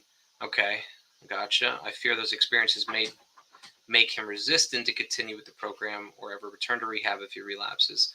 How can we help him stay focused on recovery? Yeah, I mean, this definitely sounds like an unfortunate situation because, it sounds like there was a false positive on this. So, I mean, being accused of something when you're not doing it is definitely not going to be a positive experience whatsoever, especially if you're, in a pretty good place in your recovery. Um, and that could happen too outside of a situation like that. You might notice something's off on your loved one and you may say, are you okay? Are you using? Did something happen? And they may, they could become defensive or be offended or whatever it may be. As far as helping them stay focused, is going off the facts, right? Like if this second test came back and everything was fine, I would say this is that, support them through that. Just be like, listen, I'm sorry that happened. I'm proud of you that everything is okay. And, I want you to just keep doing what you're doing. Keep it simple on that one. All right. Couldn't part of the problem be not knowing what they want to do, no true plan or goal? Absolutely. So many people that struggle, don't have an idea of what they want to do or what they want their future to look like. So that is up to them to figure out, not you. You could always make suggestions and whatnot and put some things out there. But I think it's important that they find that out and they figure that out on their own. And they will figure that out by seeking it. And the longer that they stay sober and stay engaged in recovery, they have a better chance of actually finding what that purpose is, what those goals are. Because like I said, when they're a part of that group, when they're a part of that community, that's where they typically find those things, like the purpose and the goal. In treatment, sometimes they're going to find what that is, but typically, I like to say treatment and recovery are two different things. Treatment is treatment, where they're being treated clinically, medically, physically, spiritually. Recovery is when the sobriety happens. That's where the purposes are found and the goals and the dreams. That's where those things happen, is in recovery, not necessarily in treatment all the time. Treatment, sometimes we're in a mode of discovery. We're trying to discover what's happened, what's brought us to this point, and how we're going to get out, and what's our best plan of action to stay out. All right. Someone mentioned here that I mentioned talking to their therapist, but who can do that? Does your loved one need to give you permission to do that? Yes. Your loved one, all of your loved ones, while they're in a treatment center setting, it's called a release of information. Some clients sign full releases of information for their family members or loved ones, and some don't. Now, I'd say in my experience, working with clients last 12 years, when someone doesn't sign a release for any family members or loved one, pretty big red flag for me, honestly, because two options.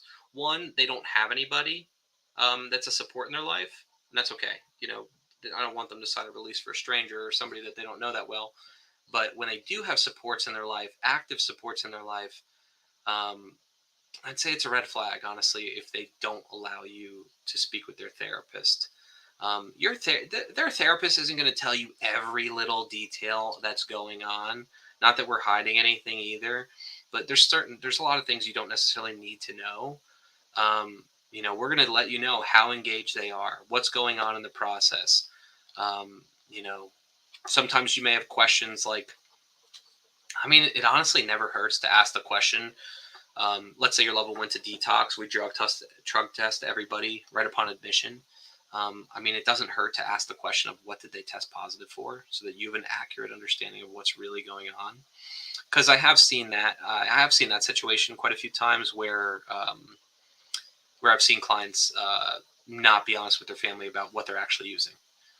So it doesn't hurt to ask that question. I'm just, forewarning you that it's possible that you get some information that might scare you or be alarming to you. But if there's a full release of information for you, now how do I find that out? You call the facility and you just ask. Or if you already have communication with the therapist, just ask. Just say, do I have a full release? Because when I say full, obviously there's a non-full release, a limited release. Sometimes a client will sign a release that says, my father can only know that I'm here, and that's all I want him to know. You can tell him if I'm here or if I'm not here, and that's it. A presence in treatment, basically. Where if you called me, now, if you ever call into the facility or the therapist, and the therapist or somebody there says, I can't confirm or deny, that means you don't have a release. I'll just tell you that right out the gate. If you ever hear those words, that means that there's no release of information for you, and that we literally physically cannot legally tell you anything, because your loved one is an adult and they have the ability to identify who can and cannot receive information. So if you hear those words spoken by one of our staff members, that means that there's no release of information for you. Now, another thing I'll just add to that, sometimes clients have a full release upon admission, and then they decide to revoke it. Where you were talking to the therapist once a week, twice a week, and you were getting all this great information and everything was going really well, and then all of a sudden they stop calling and they can't tell you anything. Your loved one may have potentially pulled the release or revoked it, which they have the ability to do. We cannot stop them from doing that. We can try to talk them out of it, of course, but that's their information, their private health information. They are in control of that. Ultimately, we cannot dictate what happens with that. We can explain, I will always explain the benefits of them having somebody on release, so that there's somebody else that's in the know of the situation and someone that can be actively involved in their care. All right. How long are their therapists available to them/us? As long as your loved one's in our care, the therapist is available to them and you. I always say this, that, if you reach out to the therapist even after your loved one's discharged, it's pretty unlikely that the therapist is not going to respond. I mean, they're typically going to respond, to be honest. I mean, I can't speak on a guaranteed level, but if you ever have like a question after your loved one is discharged, don't hesitate to reach out. Honestly, really, I encourage you to still utilize us. I mean, we're human beings. We do this because we care and we love what we do here. So we want to help any way we can. Now, something that's always available to you, even years after discharge, is our alumni program. Our alumni coordinators. We have alumni coordinators at every facility in every state that are basically assigned to your loved one, right? They are the person handling the alumni services for your loved one, which means they're calling your loved one the day after they get out of treatment, and then probably a couple days later, maybe a few days later after that, and then it kind of tapers down. Maybe once a week, and then maybe if your loved one's been out of our program for like a year or so, maybe we'll call them like once a month or once a quarter. Right? Like it just depends. Sometimes your loved one might talk to the alumni coordinator every day, because they built a really strong relationship. But those alumni coordinators are also available to you as well. So let's say, God forbid, your loved one is going through a tough time and potentially relapse. You can call that alumni coordinator who has already been working with your loved one. Now, I know the question that you might be thinking right now is, who the heck is the alumni coordinator for my loved one? Same thing I'm going to say is call the facility and just ask, and you will get that number. They will provide that to you. If you ever have trouble, I just want to throw this out there. If anybody here is currently having trouble accessing the staff at the facility, or you feel like you're not getting enough information, or you feel like you're not getting enough communication, let me know. Go back to that original email invite you got. My number, my email's there. Shoot me an email, shoot me a text. I'm happy to jump in and help out. I have communication with all of the states and all the facilities, so I'm happy to jump in and provide any support that I can. We're definitely not perfect, but you should be hearing from the staff at least once a week. Okay. All right. This kind of answers the next question that was asked. How often should I be talking to the therapist? Typically, at least once a week. That's our standard, at least. And like I said, we are not perfect human beings, so I can't guarantee anything. But if that's not happening, or you're having issues with that, reach out to me personally. I'm happy to jump in and help and provide any assistance I can. Always advocate whenever needed. All right, next one is, how do I handle a situation where my loved one may choose to live on the street rather than accept help through relapses? I've seen it. Unfortunately, that might be the case. And I mean, it's outside of your control. Again, it's outside of your control. And I know sometimes what might go through your head is, I'd rather them be in my house than be on the street, so I can at least have eyes on them. But remember this, that by providing them housing while they're using is an avenue for them to continue using. Because if I have a place to live while I'm using, I mean, heck, if I might be broke, but I got a place to live and I have food and I have access to washer and a dryer and a shower and a toilet and all these things that are not on the street.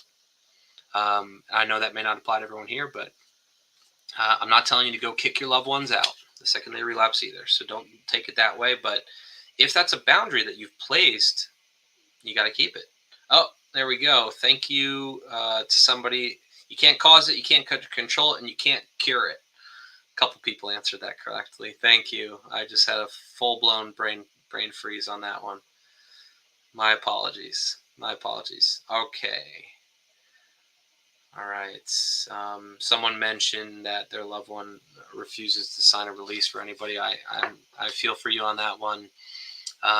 In those situations, I encourage you to reach out to some other supports, whether that be Al-Anon, whether that be a support group, friends, family.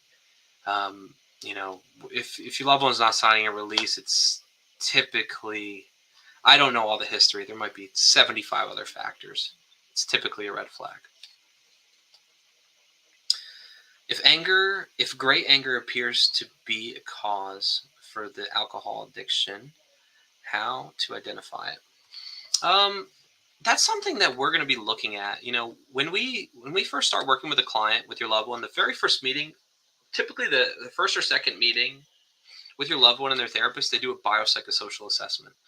That is a full history of your loved one's life there, where we're going into kind of everything: family, relationships, work history, trauma, abuse, suicidal ideation, homicidal ideation, hobbies, everything.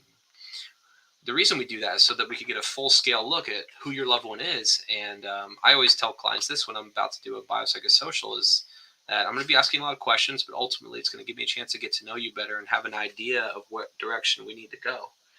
A lot of times this is brief therapy, right? We're trying to do a massive amount of work in a short amount of time, right? That's why we do the daily individual sessions in detox. That's why we meet with them 2 to 3 times a week in residential, because we're trying to do a massive amount of work in a short amount of time. And that's why aftercare is so important. Ongoing individual therapy, ongoing medication management. On medication management, real quick, a common thing that happens after people leave treatment and they're doing well is they then take the meds and throw them out. Now, risky. I'm just going to use that word, risky, because I'm not saying the meds are solely responsible for their success, but they were a factor. If they were taking them as prescribed throughout their whole recovery process and everything's going really well, they're definitely a factor. They're not the whole reason, but they're a factor. So then I'm taking a factor that's been contributing to my success and threw it out. It's gone. I've worked with and seen tons of people come through the door of treatment and attribute a reason to their relapse to being, stop taking my meds, and my mood got thrown all in different directions. Medication management's huge. It's very important that your loved one continues to take medications that were prescribed to them, as well as continue to work with an outside psychiatrist or nurse practitioner after discharge to see if anything needs to be reevaluated, changed, or dosages be changed, or whatever it might be. Definitely important. And then just touching back on that piece about the anger, That's something that's going to be worked on in individual therapy when we're talking through the underlying issues here. Helping people work through anger is pretty common, and anger is one of the most frequent emotions that comes out when someone first gets sober. Irritability and anger, things are going to annoy them. Just like if someone tried to quit smoking cigarettes, one of the most common symptoms and withdrawal symptoms, we'll call it, is anger, irritability. So be mindful of that when your loved one's in early recovery. Their threshold, their tolerance level for stress, anger, sometimes is low. So it doesn't take a lot to upset them at times, especially if there's a lot of history. All right, do we assist with finding housing and jobs after treatment? Yes, absolutely. That's something that we do pretty frequently. Let's say if someone doesn't have a place to live, which we do experience that, we will assist in finding something. There's a lot of grants out there for sober living and transitional living environments for people who are in early recovery that have accountability. A quick overview on sober living, I think, would be important. Sober living is a safe environment for your loved one to be while they're in early recovery that has accountability. Sober living typically has a house manager that is a live-in house manager that lives there, that helps provide accountability. There's rules, there's curfew, there's drug testing, there's an expectation on how many recovery meetings they go to per week. Maybe there's also an expectation like you have to complete your IOP program while you're in our sober living. If you stop going, I can't have you live here. There's no leases. There's no year-long agreements. They're typically weekly payments. Now, that doesn't mean that it's like a hotel. Now, even though it may feel that way sometimes if there's a big revolving door. And just like anything else and any other product or service in our nation, there's good sober livings and there's bad. We do our very best to vet out the places that we work with. In Florida is the only state that we actually own and operate our sober living, where it's Recovery Unplugged staff that's operating the sober living. In Texas, Virginia, and Tennessee, we work with sober livings in the area that we have good relationships with, that we trust, that many of them have been in business for years, and they do a good job. So Florida, remember, Florida was our very first facility. They had that sober living back when I started working there in 2015. So it's been around a long time, and it's a healthy environment. But in general, sober living, as far as how long to stay at sober living, I saw that question come through earlier. Me personally, I think people should stay in sober living at least 6 months to a year if they do sober living. Every situation is different. Some longer, some less. Some people need longer, some people need less. But it provides accountability. I don't care how old you are, what shape you are, how good of a job you have. It does not matter to me. Sober living is definitely something that's helpful for people in early recovery. Male, female, doesn't matter. Sober livings aren't co-ed. They're typically male or female. I worked with a client that was a high level he was high level in IT world, right? Years ago. And this is while I was living in Fort Lauderdale, Florida. And he owned his own apartment in a high rise in Fort Lauderdale, Florida. Prestigious, nice, beautiful apartment. Probably paid a lot of money for it. And he had been through recovery several times, relapsed quite a few times. He had a lot of resources. Money was not an issue. Money was never an issue. Even when he relapsed, money was not an issue. And, we talked through the sober living option many times. It was a very drawn out conversation over weeks, most likely. It was years ago, and I barely remember how long it took, but he chose to go to sober living. And the sober living was 3 blocks away from his apartment, believe it or not. For 6 months, he actually did not step foot in his apartment, not even once. He said he was terrified to go in there. I think he ended up selling it eventually and getting something new after living in sober living for a little bit over a year. But he got in with a really good group of other guys and bonded with them, and he enjoyed the experience. So Now, will everybody have a great experience when they go to sober living? It depends on your loved one, honestly. But here's the thing. I think if it's something that you're interested in for your loved one, you should bring it up with the team, bring it up with your loved one's therapist. It's definitely worth asking and it's definitely, and let's say you're in a situation where you really don't want your loved one to move back in with you. If that's the case, sober living, start talking about that. It could be part of a boundary. You could say, hey, listen, I'd like you to do 90 days in sober living, and then you could come back home, or whatever it may be. Realistically, after that 90 days, they're probably not going to want to come back. To be honest, they'll probably want to move out on their own, which is the ideal situation anyway, right? So I like to tell a lot of the clients, especially some of the younger clients that might still live with family. This may not apply to everybody here, so be mindful that if you really want to progress in your independency as an adult, you're going to do it much faster going into sober living than you will going back to your family's house. Because, it's inevitable when you go back to your family's house, they're going to be helping you with things and doing stuff for you. And then it's going to obstruct your independency. Not that you're doing anything wrong as a family, not that your home is unsafe, but when people go back to the exact same environment that they came from. Now, let me preface it. Some people have to. Some people have no choice. They have to.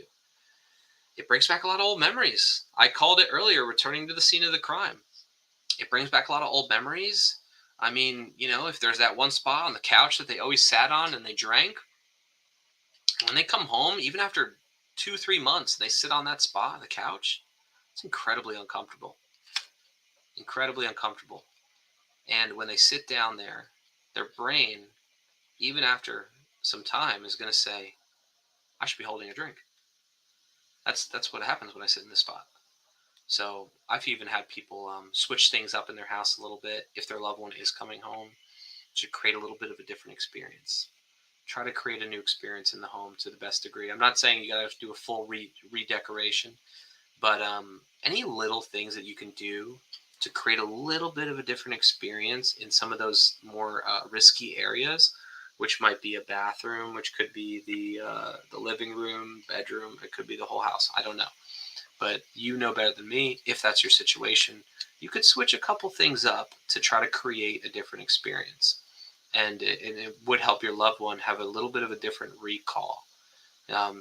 Just like if any of us were to right now go into a bathroom, we'd probably want to use it, right? So for your loved one, opening up that fridge or going into the bathroom or going in their car is going to create that thought process of, if anybody in here is a cigarette smoker or you ever were a cigarette smoker, I mean, just think about that first time that you got in your car and you didn't light a cigarette and how uncomfortable that was. Or the first time after a meal or after a coffee. It's so same thing goes with drugs and alcohol, right? Same thing goes. That muscle memory, those recall experiences, they're going to happen with your loved one. And when they're coming back home, I'm not saying they're going to fail if they come back home, but coming back home to the same environment is more difficult. Not impossible, but just more difficult than being in a new environment. So that's why in sobriety, you do see a lot of people relocating and doing different things. As far as what questions to ask when gauging your loved one's progress, I'm going to keep this one simple. Don't listen to what they say. Watch what they do. If that makes sense. Don't listen so much to what they're saying. Watch what they're doing. Listen to what they're doing, right? When they start telling you about what they're doing throughout their day, what they're doing, how they're engaging. Look at the actions. Watch the actions. Talking the talk is easy. They know what to say. Remember, they were doing that already before they went to treatment. Watch what they're doing. Just watch their feet move. Watch what direction they're going in. And sometimes they're not going to tell you, right? So you got to call somebody on the team or try to get in contact with somebody that does know what's going on with your loved one. And, because they might be telling you, yeah, it's great here. Everything's good. Yeah, the groups are good and everything's going great. And then the therapist calls you and is like, yeah, we're having a really hard time engaging your loved one and blah, blah, blah, blah, blah, whatever it may be. So look at the actions. That's your best way of gauging progress. Watch the actions. Okay, if your loved one lives independently and their support network may not live near, how can they know what's really happening and is everything okay, or are they slipping? Yeah, that one's difficult, right? I mean, I'm not a big fan of anybody leaving inpatient treatment to go live alone. I'm always going to try to talk to them about sober living or some type of community living environments for sobriety. And not everybody's willing to do it, of course. It's difficult. This is another one where you got to go with your gut here on. By the way they talk, the way that they're moving around. You may not be able to see them, but the signs. And same thing, with resources, right? This person has their own place to live. Leverage is a big thing when it comes to family involvement or family influence on the recovery process. If you don't have leverage, you don't have leverage, right? You may not have physical leverage. Maybe the only thing you have is emotional. The only leverage you have, you leverage it, in order to create that boundary or withhold the boundary, right? For some of your loved ones who have many of their own resources, I always say this is that, resources don't keep people clean and sober. Resourcefulness keeps people clean and sober. Utilizing the resources that you actually have available to you keeps you sober. I honestly think that, just in my experience, that people, the more resources you have, the harder it is to stay sober. Not that it's impossible, it's just more difficult. Because when you have a lot of resources, you may not have the feeling of like that you've lost so much, because maybe you didn't really lose that much. Maybe you're just, addicted to drugs or alcohol, but you haven't really lost that many things. All right. If participation in recovery and community meetings is part of the boundary we set, how can participation in meetings be tracked? And how do we know our loved ones are actually continuing to participate? So there's a couple ways, honestly. So it depends. I'm going to throw out a couple answers on this one. If your loved one's living with you, I think it's fair, if able, that if you take them, where they are, and that they're actually doing it. Another thing, if they're engaging in recovery meetings, they're going to start to probably build some friendships within that. They should be getting a sponsor.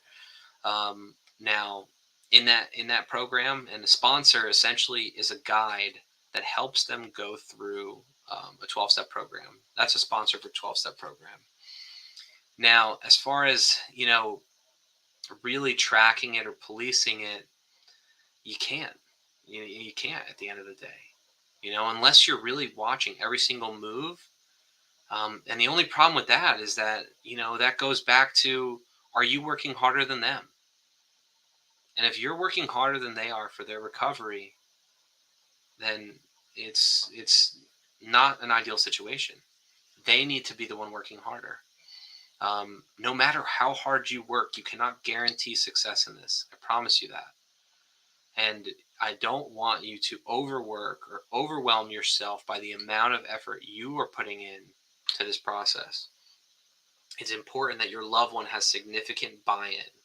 If they have skin in the game, they're going to play. But if they don't have any skin in the game, they don't have nothing to lose.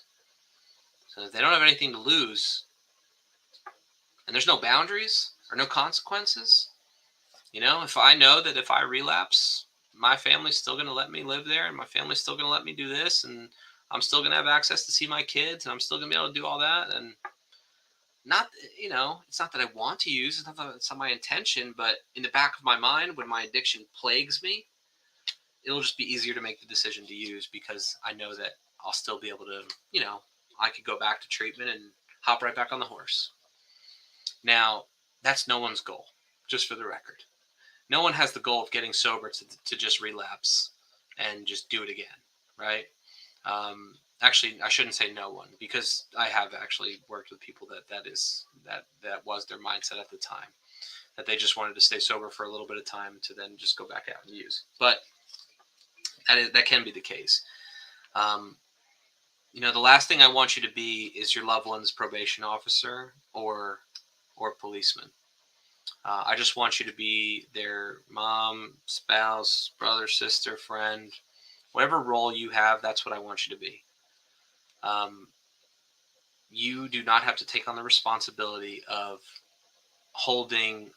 being the only person holding them accountable. Because like I said earlier, if you are the only confidant, it's a risky place to be. It's a risky place to be, because then and like I said, when they dropped all those balls and now they got to go pick them up, now you're holding all of them. If you're the only confident, now you're holding it all. And this is a difficult process with difficult decisions that you have to make at times. There's a couple other resources I wanted to post. There's a great movie. There's two good movies I'm going to recommend.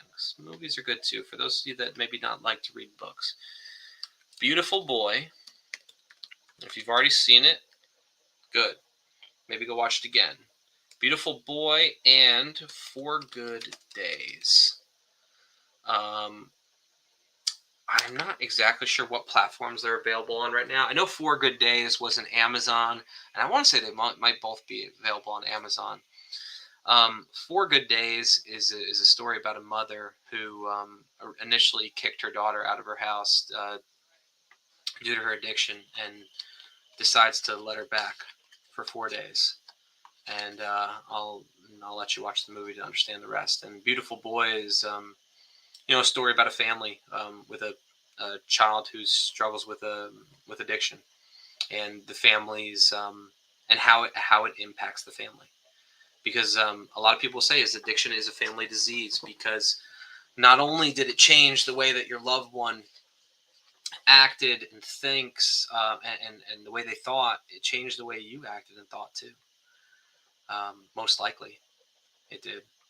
It changes the way that you function, right? You might look at certain behaviors and ask yourself, why do I do that? Or why am I allowing myself to get this mad, or whatever it may be? Because you've been affected by this. So you need your own healing as well.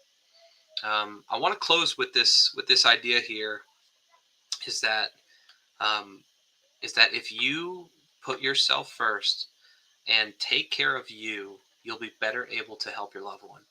I said that in the very beginning. I just wanted to repeat that again here. I want to make sure that you're taking care of you. If that means getting your own therapist, then get a therapist. If that means going to a support group for other loved ones for other people that have loved ones that struggle with addiction or alcoholism, then go. Do something for you too, because you're hurt by this as well. There's pain, and there's hurt, and there's trauma that you've experienced yourself in this process as well. And you need to make sure that you are also getting the healing. And like I said earlier, as your loved one sees you heal, that's something that's going to make them feel really good too. Because many of the people I've worked with over the past have experienced much shame with the impact that their addictions had on their family. So when they see you start to heal, that's something that makes them feel really good too. So you're helping them by helping yourself. And I could probably talk for a couple hours more, but I'm not going to do that to you. If you're worried about any of this, forgetting any of this information, or I want to make sure I really get this stuff right. Luckily for you, we do record this. We don't record you guys, because no one will see you or your name or your face or anything like that. It'll just be a video of me and me talking. And it'll be on our, on like the Recovery Unplugged social medias and stuff, and YouTube. So you'll be able to access, seeing this again if you need to, or you want to channel back to any of the information.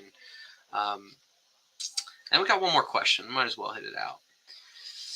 Is that the best way to enable loved ones to learn to trust again? I'm not exactly sure what you mean by this. Is that the best way to enable loved ones to learn to trust again? I'm going to take a shot at in a little bit of a guess of what you mean here. Um, as far as like getting to a point of being able to trust them again, um, like I said, watch the actions over and over and over again. Because if you just trust the words, you're putting yourself in harm's way, in my opinion. I'm not saying your loved one's a pathological liar or that they'll never be honest. I'm just, you gotta go with the history, and you gotta go with what's presenting.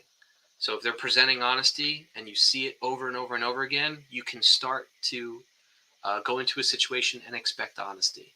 But don't expect honesty if you haven't gotten it in so long. Don't expect something that hasn't been happening. You know, really don't place any expectations on anything. Take each situation as an isolated event is your best way to go about this. So don't believe everything you hear, but absolutely believe everything you see, because that's their actions, right? Actions and intentions. Actions is what happens. Intentions are just what we want, and not every time a person's not always able to meet their intentions, unfortunately. But when they are, it's that's where true recovery lives. I appreciate everybody's time tonight and your dedication to this process in being able to support your loved one in a better way, and also being able to support yourself in a better way. I really hope that I was able to give you good information tonight, and I see some heads nodding, so that makes me feel good. And I just want you guys to be able to go through this and be able to take better care of yourselves, so that you could support your loved one in the best way possible. Kudos to all the things that you've been doing right already, and anything that you heard that you're like, geez, I feel like he's talking to me. Just work on it. Don't beat yourself up. You didn't cause this. You can't control it, and you can't cure it. All right, got it right the second time. So I appreciate everyone's time tonight, and you have my email address and my phone. Feel free to reach out. I'm happy to address anything with you guys, and we're going to go ahead and sign off for tonight. Thank you very much.